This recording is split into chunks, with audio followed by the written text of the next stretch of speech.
जीवन ठरविते. आहार म्हणजे तुम्ही जो आजकाल घरात घेत नाही तो.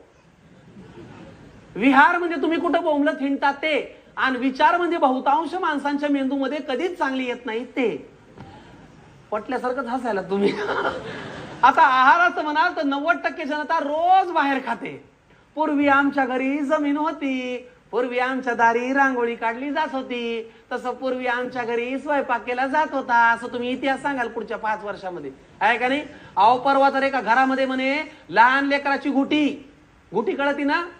परवा एका घरामध्ये म्हणे लहान लेकराची गुटी उगाळायची कशी आणि कशाची याचा पत्ताच नसल्यामुळे झोमॅटोवर बायकांनी BALCHI बालाची गुटी असा पदार्थ मागवला. ते झोमॅटोवाला 6 तास शोधित होतं डिलिव्हरी उचलायची कुठून. तुम्हाला सोपं सांगू काय, बघा, जितकं पाकिट फूड खाल का नाही तेवढं शरीराचं पाकिट उघडलं जाणार. जितकं धाब्यावर बसाल तेवढं तब्येतीचा धाबधन आणणार. आणि जितकं पार्सल घरी मागवाल तेवढ्या लवकर तुमचं पार्सल घेऊन 4 माणसं घराच्या बाहेर जाणार. ही काळ्या दगडावरची रेग आहे. आता बघा, या आहार घेणाऱ्यामध्ये परत 2 प्रकार आहेत. पहिला प्रकार आहे मन मारून आहार घेणारे. याच्यामध्ये सगळे डाएटवाले भामटे मोडते. दीक्षित डाएट. मला ते आधी उलट वाटायचं, दर 55 मिनिटांनी 8 तास खायचं. ते उलट आहे.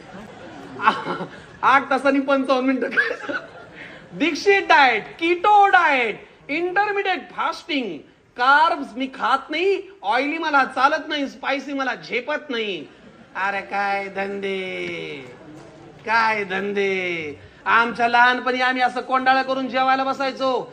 एकाला तरी भातामध्ये खडा लागायचा. आमची आजी म्हणायची, मुडद्या गीळ, खडे पचवायची पण ताकद तुझ्या पोटाला पाहिजे, आहे का नाही?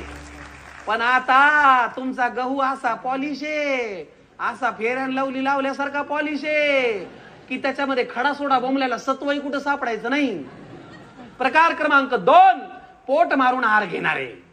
याच्यामध्ये ते लोक मोडतात ज्यांची डेअरी आणि कोलेस्ट्रॉल काय वाढलेलंच असतं. यांना तुम्ही किती सांगा, बापून्या थोडं कमी खा, फुटून मरायची वेळ आली थोडं कमी खा. हे कुणाच्या बापाचं ऐकत नाहीत.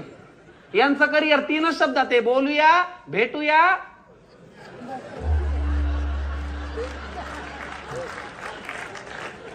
म्हणायला काही हरकत नाही, पण महिलांचाही आवाज होता हो.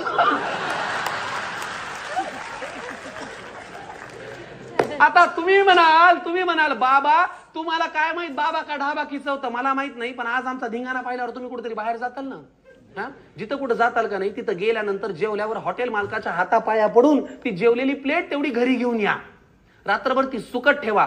उद्या सकाळी त्याच्यावरचा वाळलेला रंग तुम्हाला सांगल रात्री तुम्ही पोटाची काय रंगपंचमी केलेली आहे ते. आता तुम्ही म्हणाल महाराज तुम्ही खाणाऱ्यालाही बोलता आम्ही काय करायचं, सांगतो ना, प्रमाणामध्ये सर्व काही असावे. अति भोजने रोग येतो घराला. देहाला घर म्हणलंय. अति भोजने रोग येतो घराला, अति उपासे कष्ट होती नराला. फुका सांग त्या देवावरी का रुसवावे, प्रमाणामध्ये सर्व काही असावे. आहे ना? बॅलन्स इज मस्ट मंडळी. Balance is must because you are what you eat. तुम्ही तेच होता जे तुम्ही खाता. सोपं सांगतून कीर्तन आटुपत घेतो मंडळी. असं आहे, या शरीराच्या देहाच्या हँडसेटचा विहार म्हणजे नेटवर्क कायम फुल ठेवायचं असेल तर त्याच्यामध्ये योग्य आहाराचं चार्जर लावा, योग्य विचारांचं सिम कार्ड घाला, तरच याचं नेटवर्क कायम फुल राहील. पंढरीच्या विठुराया पुढल्या कीर्तनाला येतोय मग, पण तवर तुझ्या या भक्तांना जरा पौष्टिक खायला शिकव बघ. रामकृष्ण हरी.